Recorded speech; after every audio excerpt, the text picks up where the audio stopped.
Bom, então a gente vai iniciar mais um estudo do Evangelho de Mateus, estudo sequenciado, minucioso, sistematizado e à luz da doutrina espírita, que a gente já realiza há alguns anos.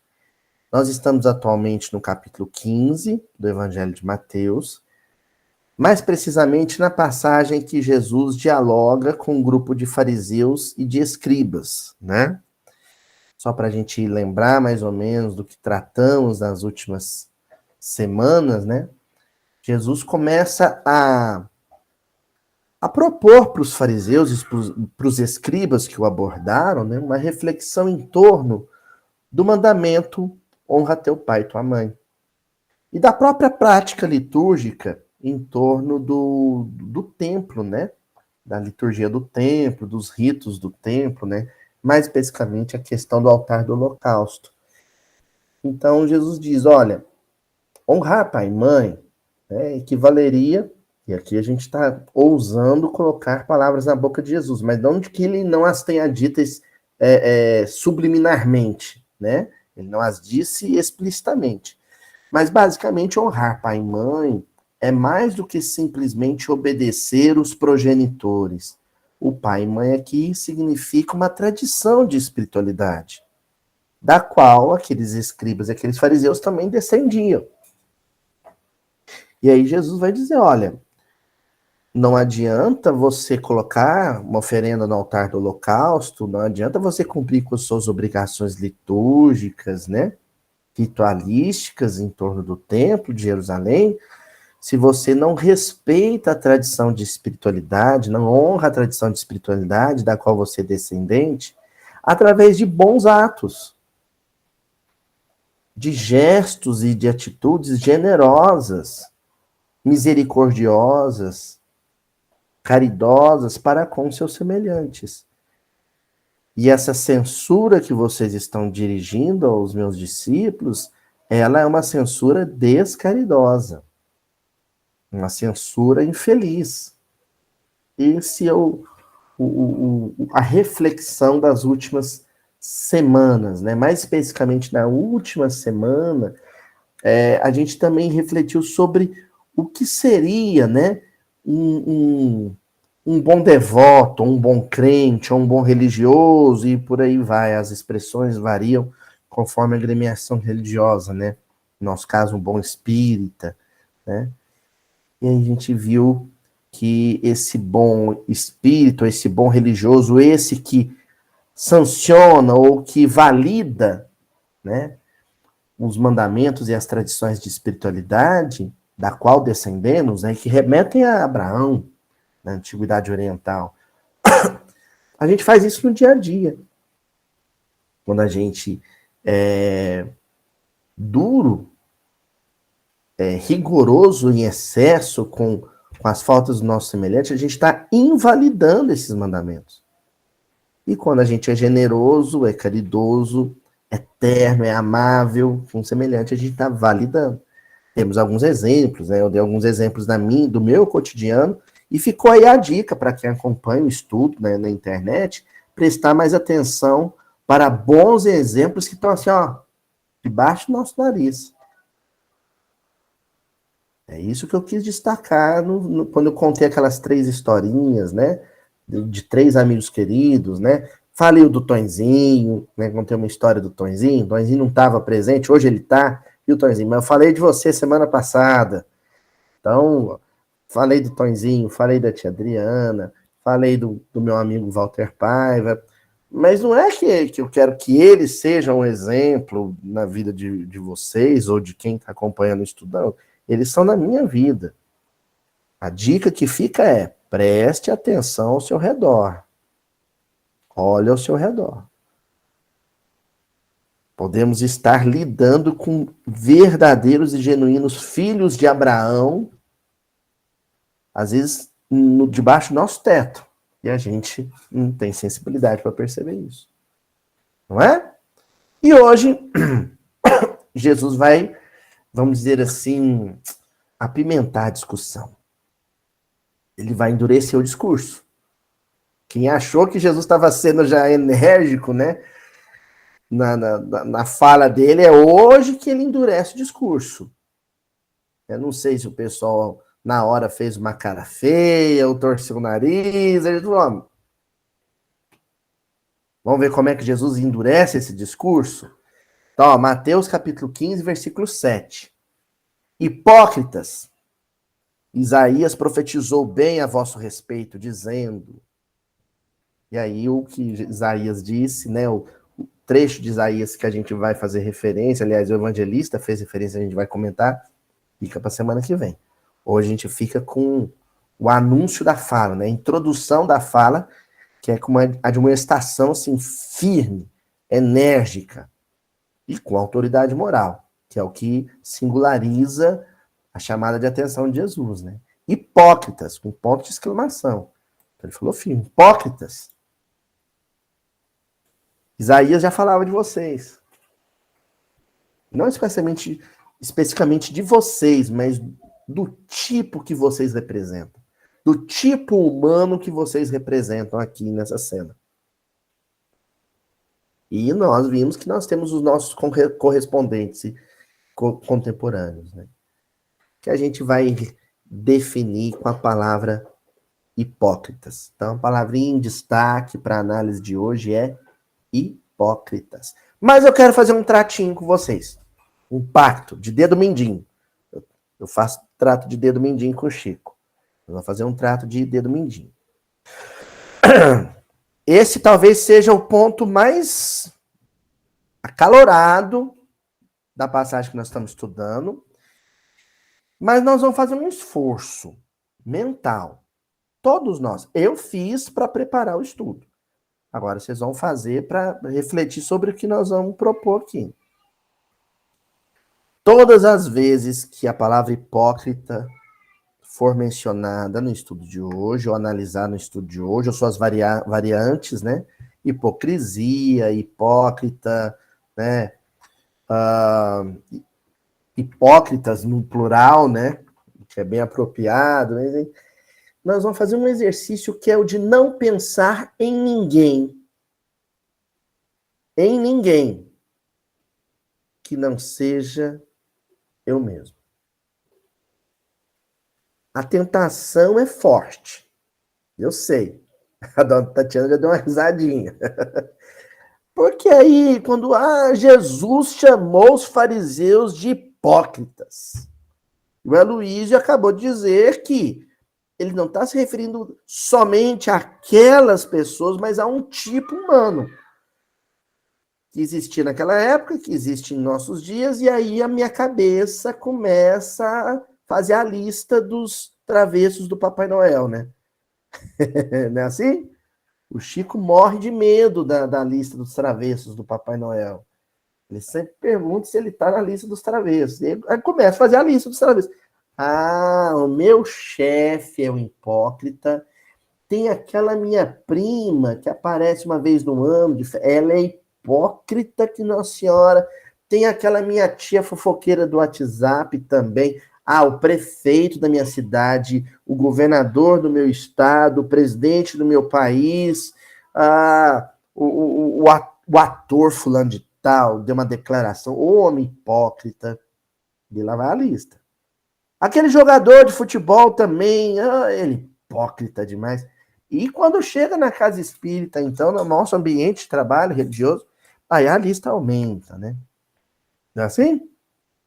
Aquele companheiro do centro, aquele palestrante, aquele médium, mas ele é super hipócrita. Esse estudo do Aloysio vai dar certinho para ele.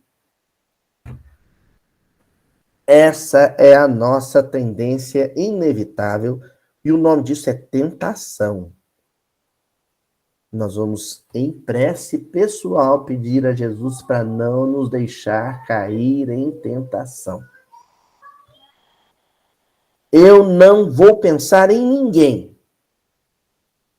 Nenhum político, nenhum atleta, nenhum artista, nenhum familiar, nenhum companheiro de centro.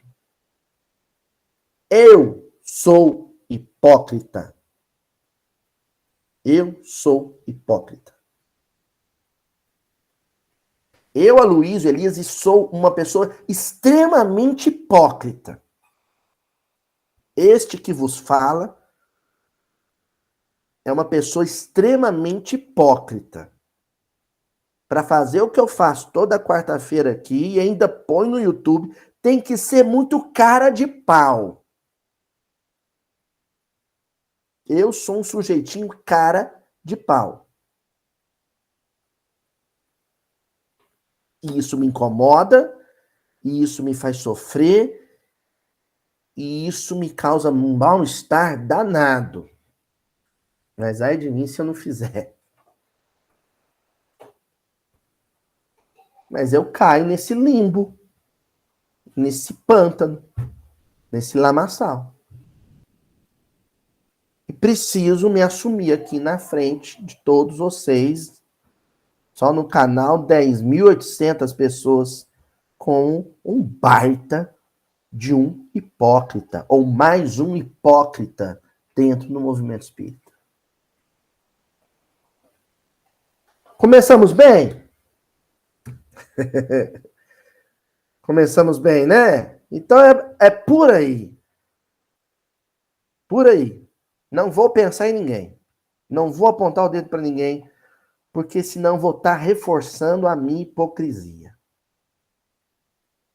Eu vou aproveitar essa 1 hora aí de estudo para lembrar, puxar na memória todas as vezes em que eu me comportei de uma forma muito hipócrita. Vocês dão conta disso? Topa? Então vamos lá. É o seguinte. Primeira coisa, a origem da palavra, uma palavra grega. E já aviso de antemão que não tem nada a ver com o coitado do Hipócrates, pai da medicina, né? O primeiro médico do Ocidente, né? Ou pelo menos o pai da medicina ocidental, né? Tem nada a ver com ele. A fonética parece, mas quando você vai na fonética grega, são coisas diferentes. A palavra hipócrita, ela se refere aos atores da tragédia e da comédia grega, principalmente no século V a.C. Por quê? Até aquele momento, não haviam atrizes, não havia figura feminina em cena. Muito embora o teatro, a dramaturgia fosse uma das principais manifestações artísticas da civilização grega, da antiguidade, era uma manifestação de arte que era encenada por homens. E, de certa forma, assim foi até a Idade Moderna, até Shakespeare, até o século XVI. Né? Aí começou a haver algumas mudanças que começou a introduzir a figura da mulher no meio teatral. Não que elas passassem a ser bem vistas, não. Continuaram sendo mal vistas até o século XX, acho que até o século XXI, né? Mas, enfim, o importante aqui que eu quero destacar é que eram só homens. Não havia crianças e não haviam velhos. Então, esses homens tinham que dar conta de todos os personagens. E não havia sequer a expressão facial, porque os atores usavam máscaras. Entenderam? Então eram essas máscaras que iam, não havia figurino, era uma túnica neutra, né? E a máscara que ia dizer se era um deus em cena, se seria um deus ou um homem, se seria um homem ou uma mulher, se seria um velho ou uma criança, se seria um pobre ou um rico. As máscaras é que iam dar conta disso. Essa atitude de assumir uma persona que você não era, uma personagem que você não era, uma identidade que você não era, uma idade que não era a sua, às vezes um gênero que não era o seu, uma posição social que não era a sua, vai ensinar um escravo, vai ensinar um pastor, e eu não sou. Isso era a hipocrisia. Ou a hipocrisia. era essa postura cênica de interpretando eu ser alguém que eu não sou. Por isso que o símbolo do teatro até hoje são aquelas duas máscarazinhas. Não é assim? O símbolo do teatro são aquelas máscaras. É as máscaras do teatro grego. O hipócrita era o ator grego. O que vai acontecer? Os autores bíblicos, mas certamente em harmonia com o pensamento da alta espiritualidade e do próprio Cristo. Eles buscam no grego uma palavra que represente o sentido daquilo que Jesus está dizendo. No caso, para fariseus e escribas. Vocês são personagens. É o que Jesus está dizendo para eles. Vocês são personagens. O teatro em si, como a gente conhece, que a tradição grega não existia na cultura hebraica, viu, gente? Não existia em Israel. Então, não é que trocou uma palavra por outra. É que buscou no grego alguma coisa que encarnasse o sentido. Esse sentido da persona falsa, da personalidade que você apresenta em público, mas que não corresponde com a sua identidade real. No caso, hipócrita. Então, há um deslocamento cultural, um deslocamento de lugar, mas o sentido essencial é mantido. Aquela aplicação específica para o teatro passa a ser utilizada de forma pejorativa também no campo religioso, para se referir ao religioso. Então, o primeiro uso da palavra hipócrita foi para o ambiente religioso, de pessoas que tinham um comportamento em público que não correspondia com a sua realidade moral. No caso, fariseus e escribas. Tá claro isso para vocês? Personagens. O Aloysio Elias, do YouTube, do canal Mildinho, é um personagem. Nem tanto. Nem tanto. Porque eu sou tosco mesmo, igual parece. Mas, assim, é lógico que eu não me mostro por inteiro, gente. É óbvio que eu não me mostro por inteiro. Eu levanto uma pontinha do véu.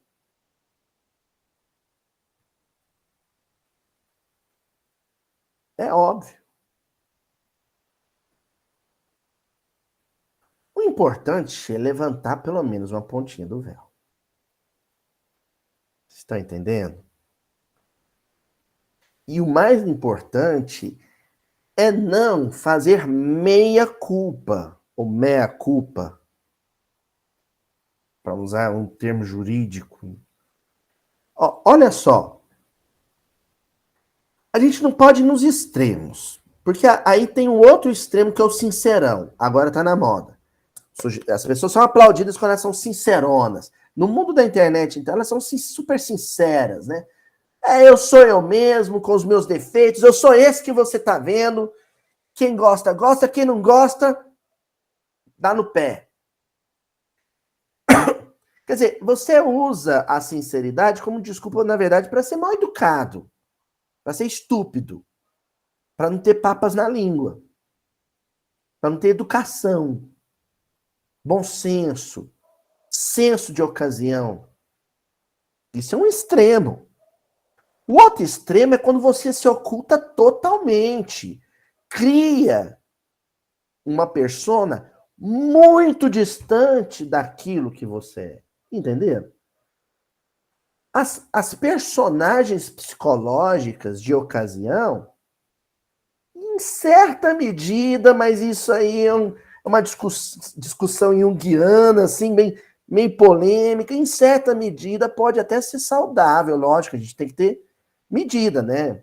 Eu não posso me comportar aqui no canal do YouTube da maneira como eu me comporto totalmente na intimidade com a Juliana e com e com Francisco. Não posso. Tem que ter um senso de ocasião. Agora, também, o sujeito que se apresenta em público não pode ser muito distante. Sabe, nada a ver? Não pode. Porque aí, nesse caso, eu fui para o outro extremo. Em vez do sincerão, mal educado, estúpido, eu me torno um hipócrita, falso, inventado. Aí entra Pedro aconselhando Paulo no livro Paulo Estevão. O melhor caminho é sempre o do equilíbrio. O do equilíbrio.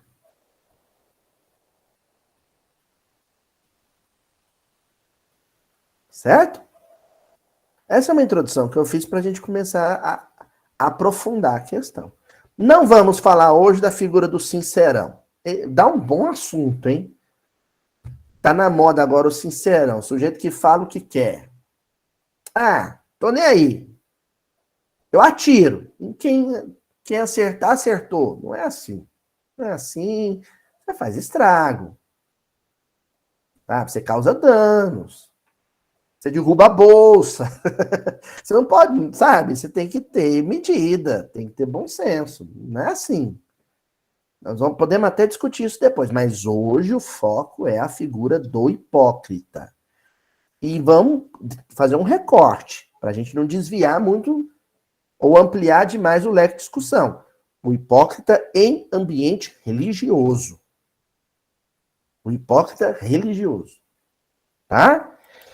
Bom, para isso, eu recorri à Revista Espírita. Nós vamos começar com a Revista Espírita de outubro de 1860, no ano 3. Um texto laminar, ou lamané, né? Desculpe a pronúncia francesa ridícula minha. E o texto se chama A Hipocrisia. A Hipocrisia. E ele começa dizendo assim: deveria haver na Terra dois campos bem distintos. O dos homens que fazem o bem abertamente e o dos que fazem o mal abertamente. Ele começa dizendo isso. Não seria mais fácil saber quem é Corinthians e quem é Palmeiras? Seria mais fácil, sabe? Saber quem é grego e quem é troiano. Quem é bandido e quem é mocinho. Mas não é assim que funciona. Não é assim que funciona. Entre o preto e o branco, entre as cores pretas e brancas, existe o cinza. Dessa blusa que eu tô aqui, sabe? Existe uma zona cinzenta, que a psicologia vai chamar de zona cinzenta ali, em que fica complicado você definir. A maioria das pessoas, e daí eu disse para vocês, o meu conselho hoje, não fica pensando em outras pessoas, pensa em você, porque você está no bolo. A maioria das pessoas preferem, optam por transitar dentro dessa zona cinzenta.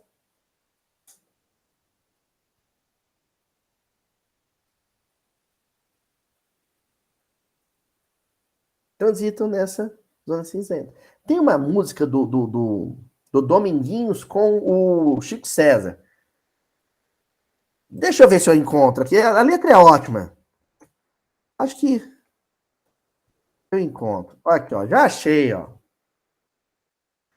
Olha que letra incrível, gente. Para definir esses primeiros versos. Deus me proteja de mim e da maldade de gente boa, da bondade da pessoa ruim. Deus me governe e guarde, ilumine e zele assim. Eu queria chamar esse maldade de gente boa e bondade da pessoa ruim. É aí que a gente transita.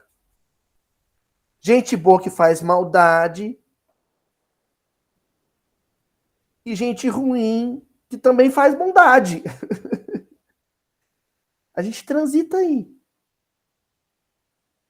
Às vezes, porque a gente deliberadamente, conscientemente está fazendo mal, mas não quer parecer que está. Às vezes, porque inconscientemente, involuntariamente, a gente está fazendo mal, e porque não sabe que está, parece que é bonzinho. Entendeu? A hipocrisia cai no primeiro campo.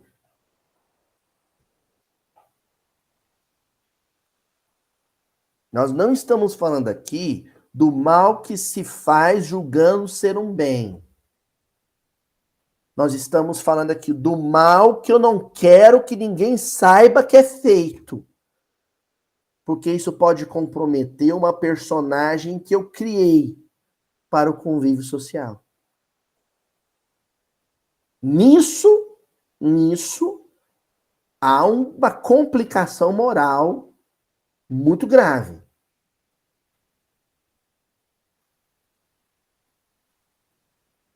Por isso que o autor vai iniciar o texto, vai ver Espírito dizendo, olha, seria mais fácil se fosse nos seus extremos, a gente sabendo definir o que é, quem é bom e quem não é. Mas não é assim que funciona. Então a gente precisa fazer o quê? Conviver com a hipocrisia alheia. E por que a gente precisa conviver com a hipocrisia alheia? Para que a gente tenha um espelho em tempo integral, cotidianamente, de quem nós somos no convívio com os outros. Hipócritas. Aloysio, eu ainda não entendi. Você está sobrevoando, mas eu queria que você aterrizasse. Tô, ótimo, sem problema. Então, eu estou sentado na sala da minha casa, e aí a minha filha está do meu lado e eu não quero, ela é mocinha, adolescente, eu não quero que ela veja o clipe da Anitta. Eu corro e mudo de canal, desligo a televisão e falo para ela, sai da sala que eu não quero ver que você veja a Anitta. Eu não quero que ela se comporte como a Anitta, porque eu julgo que o clipe da Anitta, a roupa da Anitta é vulgar. Estou falando homens, tá, gente? Aí, depois que a minha filha foi dormir, minha esposa foi dormir, minha família foi dormir, eu corro para a internet para procurar o clipe da Anitta para poder vê-lo. Porque a minha lascívia se interessa pela Anitta. Eu só não posso deixar que a minha filha saiba disso. Aí eu dou até um jeito. Ó, gente, eu sou professor, já fui professor de adolescente, então eu sei esses caras, eu sei as manhas tudo, né? Aí o sujeito dá até um jeito de apagar, né? Aí eu não sei como é que é isso agora, mas de apagar, ou seja, ele dá um jeito de não descobrirem ele ali. Inventa apelido, essas coisas. Não é assim na internet? Tem muitos bons pais de família que têm uma personagem no mundo virtual consumidora de conteúdo adulto que não é a figura do pai de família em casa. Isso é hipocrisia. A obra de André Luiz desmascara hipócritas o tempo inteiro. Aí começa lá, Missionários da Luz. Sabe, e eu não entendo assim. Era para as pessoas não gostar no movimento espírita muito da obra do André Luiz, não, porque ela é uma obra doída. Começa Missionários da Luz, lá a figura do Marcondes. O Marcondes é uma figura benquista no movimento espírita, não sei das contas, e de repente o André Luiz fala, olha, não é bem isso que ele é. A visão dos desencarnados, dos benfeitores, no caso, é a do real, do verdadeiro. Porque eles vêm no bastidor, né? Os bastidores espirituais. Eles estão lá na coxia. Eles não estão na plateia. Entendeu? Continua. Acho que é lamenável, viu, gente? O Éder, o pessoal aí mais sábio que quiser corrigir meu francês, fica à vontade, viu, gente? Ó, deveria haver na terra. Não, isso aí não a gente leu, perdão. Mas não! O homem não é franco nem mesmo no mal. Ele afeta a virtude. Hipocrisia, hipocrisia, deusa poderosa, quantos tiranos procriaste, quantos ídolos fizeste adorar? O coração do homem é realmente muito estranho, pois pode bater quando está morto e amar, em aparência, a honra, a virtude, a verdade e a caridade.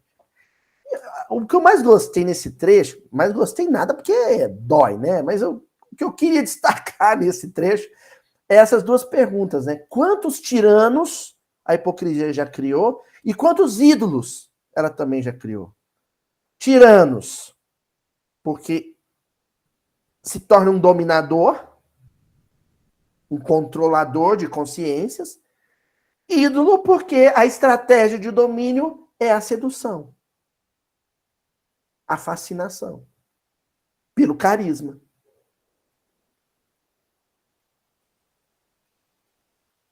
Os ambientes religiosos em geral, e o movimento espírita não está fora disso, está cheio de médiuns carismáticos. O que é o médium carismático? Aquele sujeito que olha no fundo dos seus olhos e você já treme e fala assim, ele sabe o que eu estou pensando. Aí ele já vira para você com segurança e fala, amanhã você vai perder o emprego.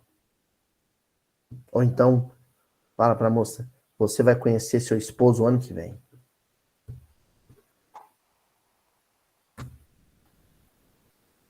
Isso é carisma, né?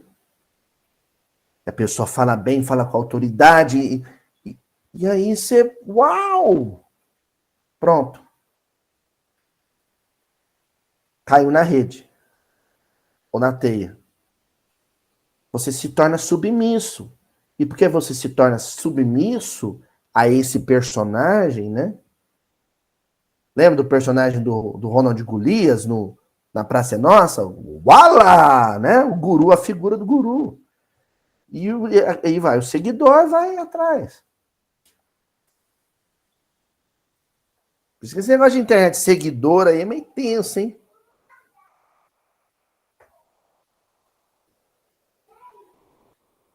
Tá certo? Então, a hipocrisia, as personas do ambiente religioso, sobretudo as personas carismáticas, já criaram muitos sectos, sabe?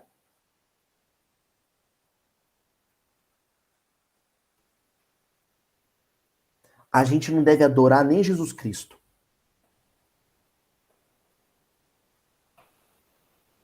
Adoração é culto. E Jesus não é Deus. Nós só devemos nos curvar diante de Deus. Ah, mas e Jesus? Ele está curvado. Sabe, a figura de Jesus não é alguém no trono de Deus à frente de quem eu devo me curvar. Não. Tem o trono de Deus, tem Deus, Jesus na minha frente curvado, eu só tenho que fazer uma coisa: imitá-lo. Não é assim? Qual a questão 625 do Livro dos Espíritos? Quem é Jesus? Ele é Deus? Não. Ele é aquele que Deus tem oferecido à humanidade para servir de guia, modelo. Jesus está curvado, dobrado perante Deus. E eu me curvo. Tendo ele como referência. Ele é a minha referência. Mas olha só o que eu estou fazendo, se a gente não deve se curvar nem perante o Cristo, porque ele é quem está curvado para servir de exemplo para mim, então não devo me curvar na frente de ninguém.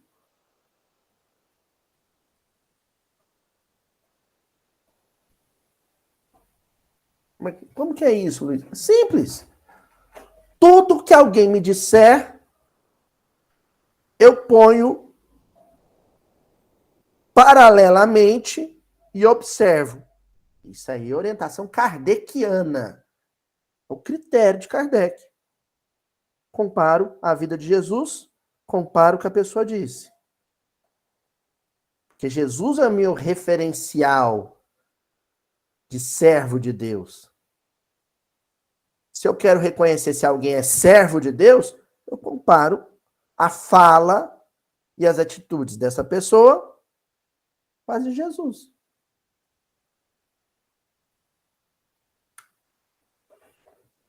É simples assim. Todos os ídolos desmoronam. A não ser aqueles que não se expõem, não se tornam, sabe, figurinha fácil.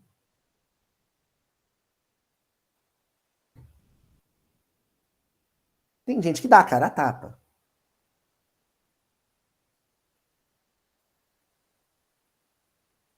Eu não dou, não. Eu tenho cara de pau. Não vou dar a cara a tapa, não.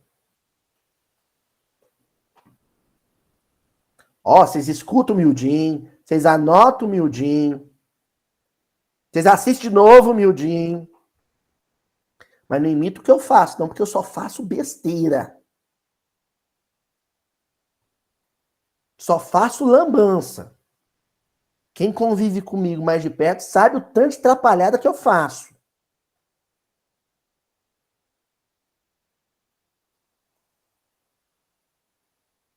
A minha única qualidade para estar aqui é de gostar de estudar.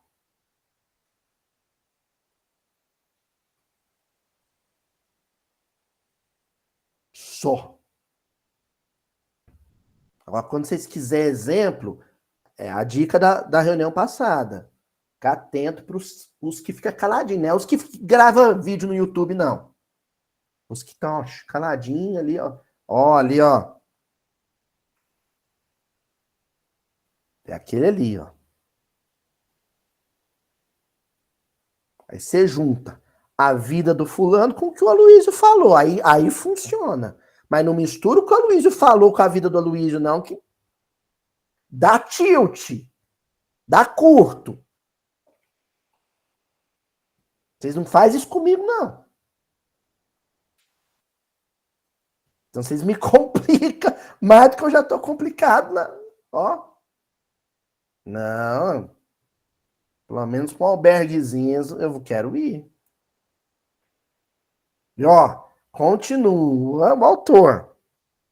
Eu vou falar o autor porque eu não sei falar em francês. Ó. Diariamente, o homem se prostra ante essas virtudes e falta a sua palavra, desprezando o pobre e o Cristo. Todo dia mente. Todo dia é um tartufo. Agora eu vou gastar, porque eu não sei falar francês, mas eu já li Mulher. Tartufo, gente. Quem é o Tartufo? É um personagem do Mulher. Mulher, grande dramaturgo, o pai do teatro moderno, a gente pode dizer assim. Então, no século XVII, sabe, se não me engano, no início do século XVII, ele escreve o Tartufo. Vou fazer um resumo da obra, né? Que não é bem um livro, é uma peça de teatro. Ele era um dramaturgo. Então tem a figura do Tartufo, que é um religioso hipócrita típico que acaba seduzindo uma família inteira. Então o Orgon, por exemplo, que é o pai da família, o chefe da casa, tudo que o Tartufo dizia, ele fazia. E o Tartufo vai se infiltrando no lar. Vai convencendo o senhor Orgon a dar a filha dele em casamento por Tartufo. E a mulher do Orgon, que não confiava muito no Tartufo, o Tartufo tenta seduzir ela também, mas sempre com uma postura de religioso, de guia espiritual. É isso que é importante destacar na peça. Ele é um trambiqueiro, ele é um sedutor, ele é um malandro, sabe? Mas que assume uma uma personalidade de religioso, de modelo de virtude religiosa. É o Tartufo. Sei que no final o senhor Orgon acaba descobrindo, né? Tem uma cena cômica, assim, né? Que é a cena, eu digo porque é teatro, né? Então o senhor Orgon ele esconde debaixo da mesa, a mulher dele propõe, fala, oh, você vai ver que ele vai dar de cima de mim, que ele vai tentar me seduzir. E aí acaba descobrindo que o Tartufo era um hipócrita, né?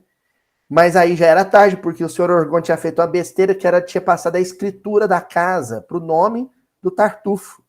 E aí o Tartufo cai a máscara e ele fala, não, é isso mesmo, eu sou o que sou, mas essa casa é minha, vocês caem todo mundo fora daqui e vão morar na rua.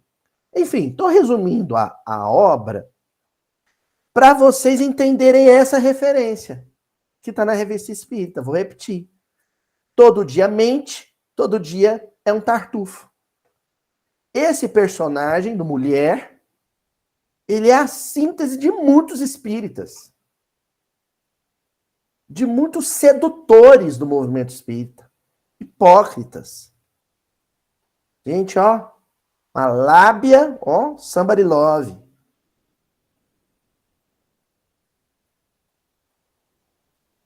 Papo 10.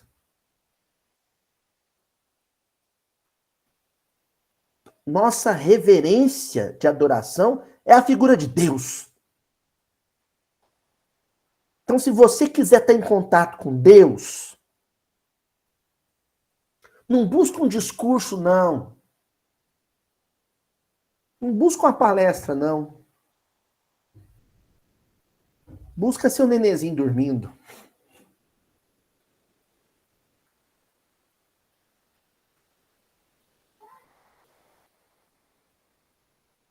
Já aconteceu comigo.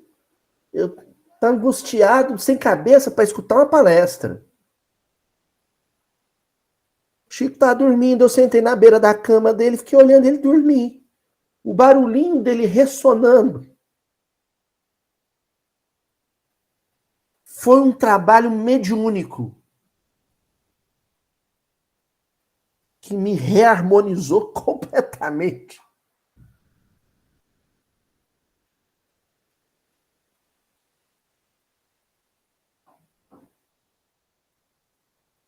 Parecendo que eu tô indo no outro sistema, você, não, gente, não confia em ninguém. Eu sou um idiota, né, gente? Senão esvazia esse canal também, né? Eu tô só dizendo para vocês não passarem do ponto. A gente admira pessoas, reconhece qualidade até um ponto. Não passe desse ponto. Senão você vira súdito. Senão você vira o senhor Orgon na mão do Tartufo.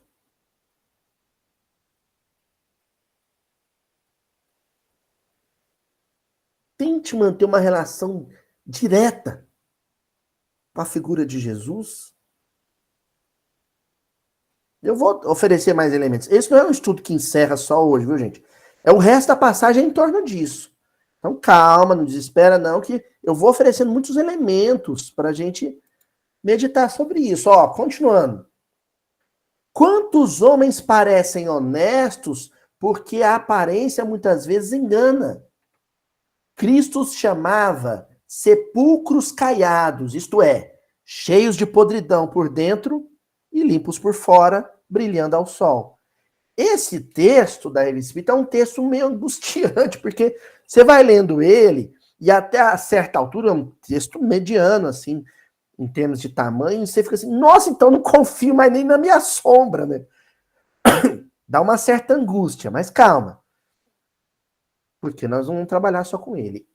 Agora, até 8h36 agora, enquanto nós gravamos.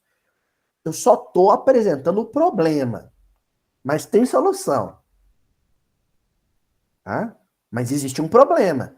E ele não pode ser ignorado. Os ambientes religiosos estão cheios de tartufos. de túmulos caiados. Mármore Carrara por fora e carne fedida e podre por dentro. Continua. A Revista Espírita. Homem, na verdade, tu pareces essa morada da morte. E enquanto o teu coração estiver morto, não serás inspirado por Jesus, essa divina luz que não clareia o exterior, mas ilumina interiormente. Ai, que aí o autor pega e fala assim, homens, vírgula. Aloísio, vírgula. Éder, vírgula. Murilo, vírgula. E para as mocinhas não ficarem felizes, Adriana, vírgula. Tânia, vírgula. Gelma, vírgula. Aí ele se dirige direto ao leitor, né? Olha, e faz uma afirmação. Homens, na verdade, tu pareces essa morada da morte. Você é um túmulo caiado. Qual que foi o trato que a gente fez no começo? Viu que eu disse que tinha solução?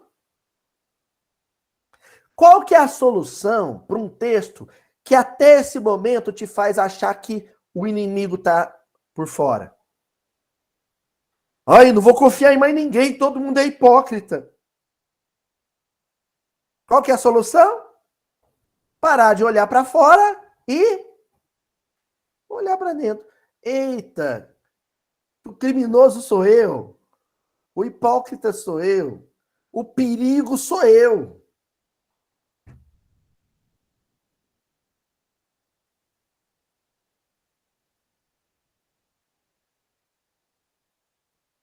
Eu sou o Tartufo de alguém. A pergunta não é se eu sou um Tartufo. A pergunta é de quem eu sou um Tartufo.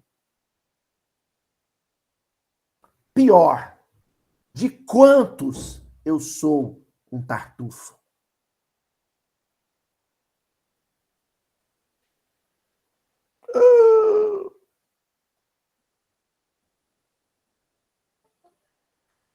De quem eu tiro vantagem interpretando um homem e uma mulher de moral que eu não sou?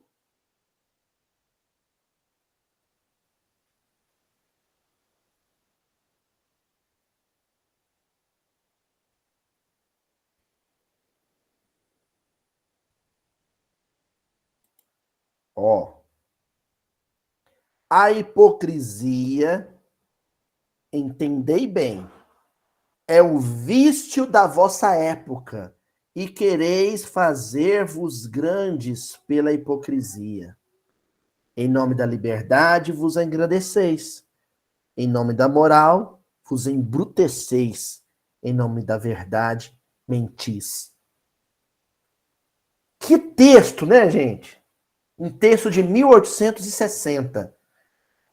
1860. E ele termina o texto dizendo: a hipocrisia é o vício de vossa época, século XIX. Ah, não, dá para dar uma esticada, né? Século XIX, XX e XXI. É um vício. A internet, então, escancarou esse vício. Porque na internet eu sou um quadradinho, uma janelinha. Na internet eu sou uma foto. Ninguém posta foto de perfil do Instagram e do Facebook com remela, descabelado, às 6 da manhã.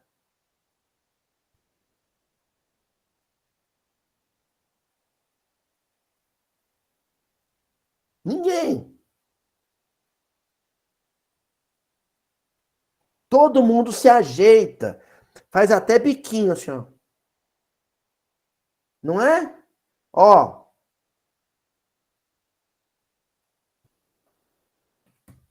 Faz carinhas e bocas. A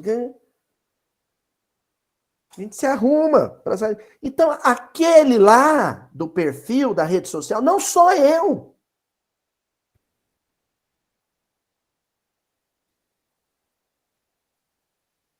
Não sou eu. A gente sempre coloca lá o melhor ângulo da nossa vida. A gente em festa, e rindo, e alegre, passeando com a família. Ou então, quando tá assim, estou triste, coloca um textão reclamando dos outros. Ninguém coloca um textão lá e fala assim, hoje eu meti o pé na jaca. Estou escrevendo este texto aqui no Facebook, porque hoje eu fui arrogante com um colega de trabalho. Não. É sempre aquele texto genérico, porque aí não fica parecendo que a gente está se referindo a alguém, falando do que eu sofri na casa espírita ou no trabalho. Entendedores entenderão. Sempre assim. Ninguém, sabe, se expõe ali. Então, é um vício, a hipocrisia é um vício.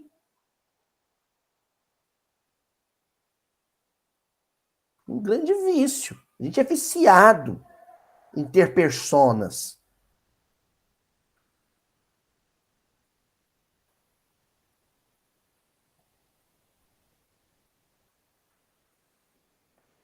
Ó, vamos lançar?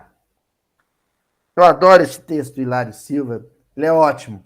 No livro A Vida Escreve, o Hilário Silva ele dita um conto que se chama A Fala de Cada Um. Eu não vou ler o texto todo, só lembrando que eu sempre me esqueço o nome dele. Acho que o Éder vai saber, é o Cacique de Barros, né, Éder? Benfeitor aí do Rio Grande do Sul, né? Foi padre, obras assistenciais maravilhosas. Ele dita uma mensagem, ele dá uma comunicação, o conto, a narrativa do Hilário Silva é essa. Ele dá uma comunicação, põe o pessoal para pensar sobre a hipocrisia entre os médiuns, o pessoal discute o tema algumas semanas, naquela reunião mediúnica, em uma determinada casa espírita, não sabe qual, e aí, num dado momento, volta um benfeitor para fechar o assunto. E ele fecha o assunto à maneira de Jesus, contando uma história. E essa história é ótima. Através do médium, o amigo espiritual compareceu bem-humorado e depois da saudação fraterna falou conciso. Meus irmãos, há uma lenda hindu que nos esclarece. Um homem necessitado era dono de um burro que lhe prestava grandes serviços. Mas porque não tivesse recursos, enfraqueceu-se o animal por falta de forragem. Passeando, porém, à distância de casa, o homem achou um tigre morto e teve uma ideia. Cobriria o humilde cooperador com a pele do tigre e soltá-lo-ia cada noite nas terras dos fazendeiros vizinhos. Visto disfarçado em tigre, o burrico seria respeitado. E assim aconteceu. O muar fartava-se de cevada e manhãzinha era recolhido pelo dono à pequena estrebaria. Então o sujeito tinha um burro, passa fome, esquelético, feio que dói, e não tinha como alimentar esse burro. Um dia ele achou uma carcaça de um tigre, tirou a pele da carcaça do tigre, lindo, maravilhoso, e à noite ele colocava por sobre o burrinho, soltava o burrinho nos pastos dos vizinhos, que eram pastos cheios de cevada, de trigo, de cereais. Os vizinhos viam aquele tigre, né, e admiravam aquele tigre pastando à noite. Pastando não, né, andando à noite. E eles falavam, nossa, que animal lindo. Ninguém tinha coragem de aproximar, porque era um misto de admiração e medo, né? No outro dia, o dono ia lá, recolhia ele, tirava a pele de tigre, guardava ele na estrebaria. De noite, pele de tigre, soltava ele no pasto do vizinho. E os vizinhos não reclamavam, porque era um belo tigre, andando pela pastagem. Pois bem, mas porque não tivesse recursos, enfraqueceu-se o animal por falta... Perdão, isso aqui eu já tinha lido. Ó. O burro, nesse regime, fez-se médio, contente da vida, Mas surgiu uma noite em que jumentas vararam a paisagem zurrando, zurrando, né? Então o burrinho estava lá, passou umas jumentinhas bonitinhas, sabe? Desfilando, marchando bonito, e zurrando.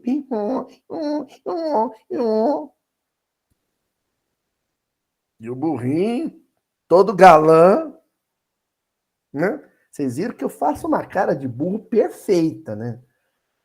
Isso é afinidade mesmo, assim, sabe? Com os equinos. Ó, vocês acham engraçado, mas a história vai ficar tensa. Ó.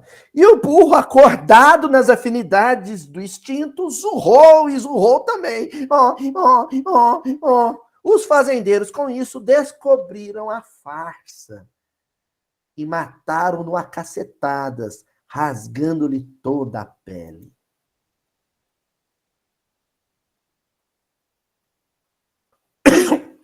A ocasião faz o ladrão, né?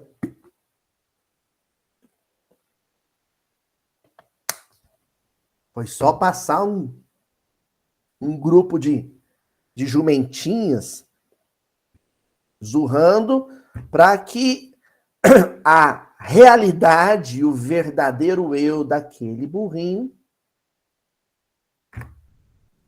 se revelasse.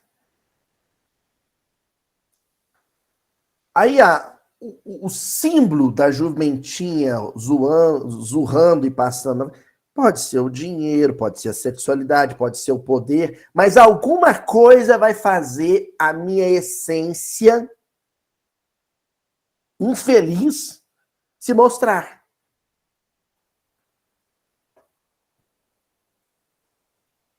Alguma coisa vai fazer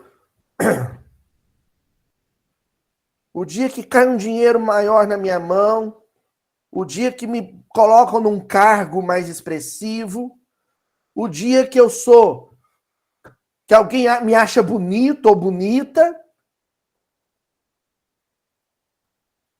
pronto. Assoprou o tição, a brasa apareceu.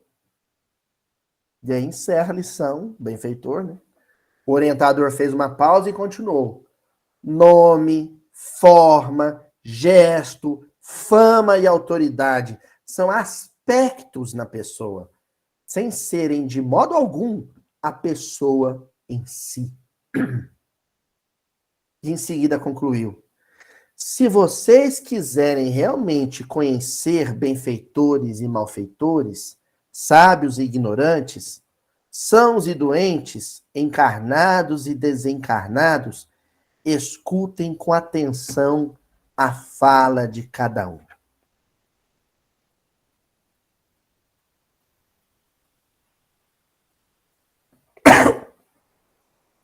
Espera aí. Arranquei a máscara. Eu já fiz uma palestra lá no Recife. Todo mundo adora essa palestra, onde eu conto. A palestra era sobre as curas de Jesus. E aí eu conto como Jesus me curou de uma enfermidade que havia me paralisado na cama.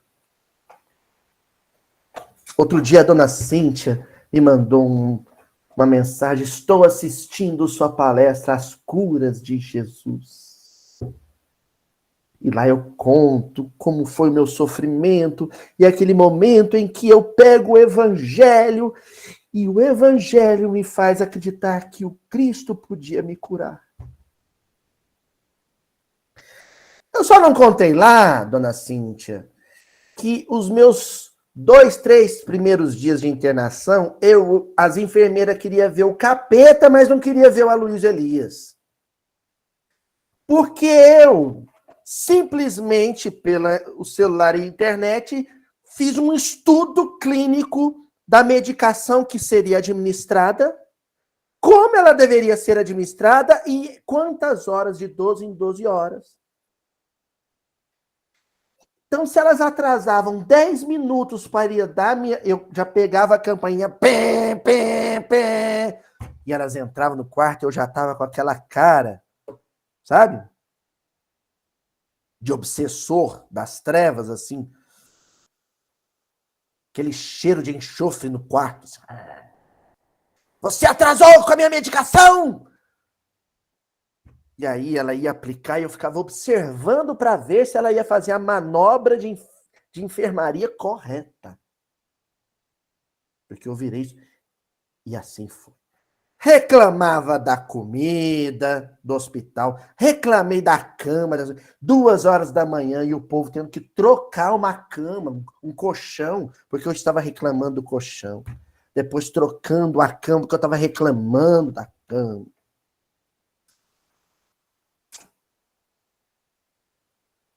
Eu aprontei tantas, mas o burro zurrou tanto, que a pele de tigre já tinha ficado lá para fora do hospital. Que de repente entra o meu médico, um amor de pessoa, poxa vida. Menino novo, mais novo que eu. Ele fechou a porta do quarto e falou assim, Luiz, quero conversar, mas não é sobre a sua doença, não.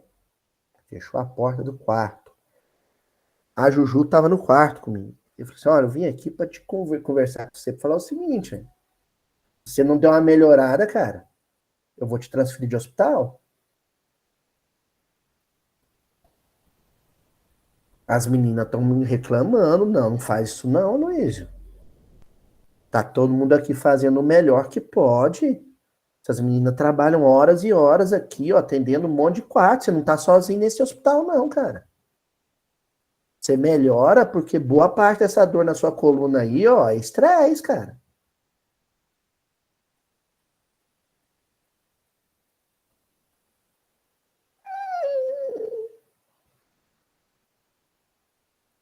Hipócrita. A Luiz Elias é um hipócrita. Que estava ali angustiado. Como é que eu vou gravar o miudinho se eu estou internado neste hospital? E maltratando o carrasco das enfermeiras, das auxiliares de enfermagem, do profissional de limpeza.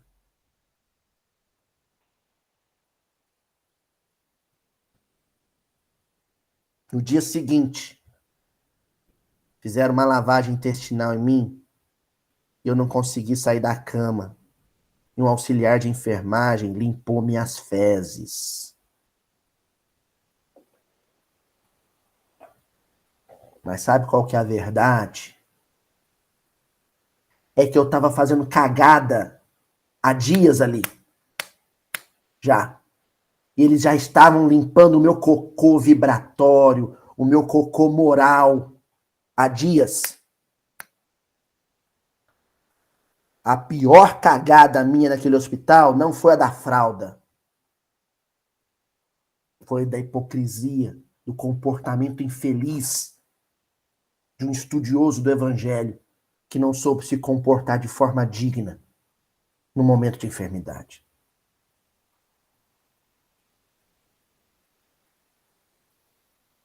E acreditem, eu escolhi o episódio mais leve, mais light, mais soft da minha vida para mostrar para vocês o quanto eu sou hipócrita.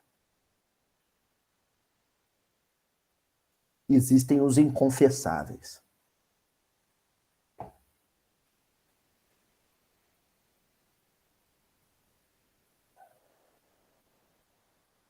Se for para a gente ser burrinho, não sejamos o coberto com pele de tigre, não. Sejamos aquele humilde que carregou nosso Senhor Jesus Cristo no lombo na entrada em Jerusalém. E olha que aquele lá também era meio mitidão, porque ele achava que o povo estava aplaudindo ele.